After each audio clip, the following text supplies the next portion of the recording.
الحمد لله وكفى والصلاة والسلام على من لا نبي بعده. أما بعد فأعوذ بالله من الشيطان الرجيم. بسم الله الرحمن الرحيم. في بيوت أذن الله أن ترفع ويذكر فيها اسمه يسبح له فيها بالغدو والآصال رجال لا تلهيهم تجارة ولا بيع عن ذكر الله وإقام الصلاة وإيتاء الزكاة يخافون يوما تتقلب فيه القلوب والأبصار. وقال النبي صلى الله عليه وسلم إن للمساجد أوتادا الملائكة جلساؤهم إن مرضوا عادوا وإن كانوا في حاجة أعانوا. رسول اللہ صلی اللہ علیہ وسلم کا فرمان ہے، مسجدوں کے خیمے اور ستون ہوتے ہیں، ان ستونوں کے پاس فرشتے ہوتے ہیں، یہ بیمار ہو جائیں تو فرشتے ان کی بیمارداری کرتے ہیں، اور اگر وہ کسی ضرورت کے لیے نکلیں تو فرشتے ان کی مدد کرتے ہیں۔ ان ستونوں سے مراد وہ لوگ ہیں جو مسجدوں میں بیٹھتے ہیں، مسجدوں میں رہتے ہیں، مسجدیں ان کا ٹھکانہ ہے اور ان کا زیادہ وقت مسجد میں گزرتا ہے۔ رسول اللہ صلی اللہ علیہ وسلم کا ایک فرمان بھی ہے، المسجد بیت کل تقی وتکفل اللہ لمن کان المسجد بیت۔ متقی کا گھر مسجد ہے، اور جس شخص کا گھر مسجد بن جاتا ہے اللہ رب العزت اس کی حفاظت اور ضمانت خود لے لیتا ہے۔ کسی بھی شخص کا مسجد سے دل لگ جانا، اس کا اٹھنا بیٹھنا، اس کا زیادہ تر وقت مسجد میں گزرے، یہ اس شخص کے مومن ہونے کی علامت ہے۔ اور وہ لوگ کہ جن کو اللہ رب العزت قیامت کے دن اپنے عرش کا سایہ دیں گے، ان میں سے ایک وہ شخص بھی ہے وَرَجُلٌ قَلْبُهُ مُعَلَّقٌ بِالْمَسَاجِدِ، کہ جس آدمی کا دل مسجد سے لگ جاتا ہے۔ دل کے لگنے کا مطلب یہ ہے کہ وہ نکلا ہے تو اسے اگلی نماز کی فکر ہے، اسے مسجد کی آباد کاری کی فکر ہے، مسجد کی انتظامیہ، مسجد کے لوگ، مسجد سے دل لگانے والے، مساجد کے انتظامات کرنے والے، اس حدیث میں ان کے لیے بڑی خوشخبری ہے۔ ایک حدیث مبارکہ میں رسول اللہ صلی اللہ علیہ وسلم کا فرمان ہے کہ اللہ قیامت کے دن پوچھیں گے این جیرانی، میرے پڑوسی کدھر ہے، میرے ہمسائے کدھر ہے، یا اللہ تیرے ہمسائے کون ہیں؟ تو اللہ رب العزت فرمائے گے عمار المساجد، مسجدوں کو آباد کرنے والے تو میرے پڑوسی۔ اعتکاف قریب آ رہا ہے اور یہ عشرہ جو ان قریب داخل ہونے والا ہے، اللہ رب العزت ہمیں نصیب فرما دے۔ یہ بڑا ہی بابرکت اور انتہائی مبارک عشرہ ہے۔ سیدہ عائشہ صدیقہ رضی اللہ تعالیٰ عنہ فرماتی ہیں کہ اذا كان العشر الاواخر اشتد بالزرع وايقظ اهله واحيا ليله واجتهد في ما لا يجتهد في غيره۔ آخری عشرہ کیا داخل ہوتا ہے، رسول اللہ صلی اللہ علیہ وسلم اپنا تیمم کاس لیتے تھے، یعنی عبادت کے لیے اپنے آپ کو بہت زیادہ تیار کر دیں، راتیں جاگ جاگ کے گزارتے، گھر والوں کو سونے نہیں دیتے تھے، اور فرمایا کہ اس عشرے میں آپ اتنی عبادت کرتے تھے کہ پورا سال بھی اتنی عبادت نہیں۔ حالانکہ رسول اللہ صلی اللہ علیہ وسلم کی عبادت تو بہت مشہور، آپ تو عام راتوں میں اتنا قیام کرتے تھے کہ آپ کے پاؤں سوج گئے تھے اور ورم پڑ گئے تھے، تو آپ اس عشرے میں کتنی عبادت کرتے ہیں؟ اس لیے کوشش کریں کہ اللہ رب العزت ہمیں یہ اعتکاف کی سنت کو تازہ کرنے کی توفیق دے، اعتکاف بیٹھنے کی اللہ رب العزت ہمیں توفیق دے، اور اس کا سب سے بڑا جو مقصد ہوتا ہے وہ لیلۃ القدر کی تلاش۔ اعتکاف کا بہت بڑا مقصد لیلۃ القدر کی تلاش۔ ایک شخص بیٹھا ہی مسجد میں اور مسجد میں بیٹھنا بذات خود ایک بہت بڑا اجر کا کام۔ رسول اللہ صلی اللہ علیہ وسلم نے فرمایا ابتداء الصلاۃ بعد الصلاۃ، بڑی مشہور حدیث ہے۔ اللہ رب العزت نے آپ صلی اللہ علیہ وسلم سے پوچھا کہ کیا آپ جانتے ہیں فیما یختصم الملأ الاعلیٰ، یہ بڑے بڑے فرشتے کس بات میں اختلاف کر رہے ہیں؟ تو آپ صلی اللہ علیہ وسلم تو علم غیب نہیں رکھتے، میں نہیں جانتا۔ تو رسول اللہ صلی اللہ علیہ وسلم نے فرمایا کہ اللہ رب العزت نے اپنا ہاتھ میرے سینے پہ رکھ دیا، اس کی ٹھنڈک فرماتے مجھے بعد میں بھی محسوس ہوتی ہے، تو اس کے ساتھ ہی آپ کے لیے سارے راز کھول دیے ہیں، اور آپ کو یہ بھی دکھلا دیا گیا کہ فرشتے کس بات میں اختلاف کریں۔ پھر اللہ رب العزت نے پوچھا اب بتائیں فرشتوں کا اختلاف کس بات میں ہو رہا ہے؟ اختلاف سے مراد میں کچھ کہتے تھے یہ عمل سب سے بڑا ہے، کچھ کہتے تھے یہ عمل سب سے بڑا ہے۔ تو آپ صلی اللہ علیہ وسلم نے فرمایا ہاں اب مجھے پتہ چل گیا ہے کہ ان کا اختلاف ان اعمال میں ہو رہا ہے کہ وہ کون سے عمل ہیں کہ جن کے کرنے سے انسان کے گناہ تو معاف ہوتے ہی ہوتے ہیں، اللہ جنت میں درجے بڑے بناتا ہے۔ تو ہمیں بتائیں کہ وہ کون سے عمل ہیں؟ تو آپ صلی اللہ علیہ وسلم نے 3 عمل بتلا دیے۔ فرمایا کہ الوضوء علی المکارہ، جب دل نہ کر رہا ہو تو بندہ خوبصورت وضو کرے۔ اب تو خیر موسم چینج ہو گیا، سردی کا موسم ہو اور ٹھنڈا پانی ہو، یا گرمی کا موسم ہو اور گرم پانی ہو، لوگ وضو کرتے ہوئے جان چھڑاتے ہیں، وہ جان نہ چھڑائے، تسلی سے وضو کریں، خوبصورت وضو کریں۔ جب مشکل ہو وضو کرنا، فجر کے وقت اٹھ کے رات دیر سے سویا ہوا انسان مشکل ہوتا ہے، لیکن وہ نہ۔ اور فرمایا کہ کثرت الخطا الی المساجد، ان لوگوں کی دوسری بڑی صفت یہ ہوتی ہے کہ ان کو جب دیکھیں مسجد جا رہے ہیں، مسجد سے آ رہا ہے، مسجد جا رہا ہے، مسجد سے آ رہا ہے، مسجد جا رہا ہے، ایک نماز پڑھی دوسری کی فکر رکھتی ہے۔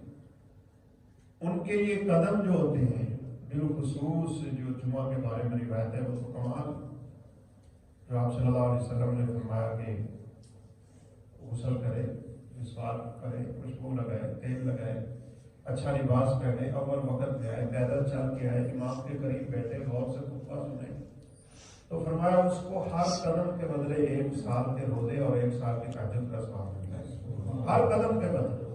اور یہ روایت صحیح عمومی طور پہ بڑے فضائل میں سے کمزور ہوتی ہے، اتنا بڑا اجر، 1 قدم پہ 1 سال کے روزوں کا ثواب، اور 1 قدم پہ 1 سال کی تہجد کا ثواب، یہ مسجد کی طرف جانے والا۔ اور مشہور حدیث ہے، آپ صلی اللہ علیہ وسلم نے جب جنت میں قدموں کی آواز سنی تھی، یہ حدیثیں ہمیں جھنجھوڑتی ہیں، ویسے سیدھی سی بات ہے۔ رسول اللہ صلی اللہ علیہ وسلم نے پوچھا کہ کس کے قدموں کی آواز ہے، تو فرمایا بلال مسجد جا رہے ہیں۔ ان کا مسجد میں چلنا رب تعالیٰ کو اتنا محبوب ہے کہ چلتے زمین پہ قدموں کی آواز جنت میں آتی ہے۔ آپ صلی اللہ علیہ وسلم نے وہاں حادثہ رضی اللہ تعالیٰ عنہ کو دیکھا تھا، اور یہ بڑی سوچنے کی باتیں، خدا کی قسم، صرف 2 سال، کسی کو اسلام لانے کے بعد 2 سال ملے بس، کسی کو 3 سال ملے، کسی کو 4 سال ملے۔ سیدنا سعد بن معاذ رضی اللہ تعالیٰ عنہ کو 4 سال ملے، صرف 4 سال۔ وہ کیا کر گئے نہ جانے 4 سالوں میں، کتنی عبادتیں، کتنی ریاضتیں، کتنی ثقافتیں، کتنی الہیت، کتنا تقویٰ، کیا کچھ نہیں کیا ہوگا انہوں نے کہ نبی کریم صلی اللہ علیہ وسلم نے فرمایا اہتز عرش الرحمن لموت سعد، ادھر سعد فوت ہوا، ادھر سعد کی محبت میں اللہ کا عرش ہلنے لگ گیا کہ آج سعد آ رہا ہے رب کے پاس، سعد کی ملاقات ہے اپنے رب سے۔ صرف 4 سال کی زندگی اور اتنی خوبصورت زندگی، اللہ اکبر۔ سیدنا جابر رضی اللہ تعالیٰ عنہ کے والد کو صرف 3 سال ملے، صرف 3 سال۔ کیا شان ملی، کیا مقام ملا، ان لوگوں کی کیا تعلقات تھے اپنے رب سے، اتنا خوبصورت تعلق تھا مسجدوں سے، کیا خوبصورت تعلق تھا نمازوں سے، کیا زندگی گزاری ہوگی، صرف 3 سال کا عرصہ کیا حیثیت رکھتا ہے۔ جب بدر کا میدان یا احد کا میدان سجنے لگا، احد کا جنگ تھی، تو جابر رضی اللہ تعالیٰ عنہ کے والد عبداللہ ہے، انہوں نے بلایا جابر کو اور کہا سنو، مجھے اپنے رب پہ پورا یقین ہے کہ کل کے میدان کا پہلا شہید میں ہوں، اور وہ بھی ایسے،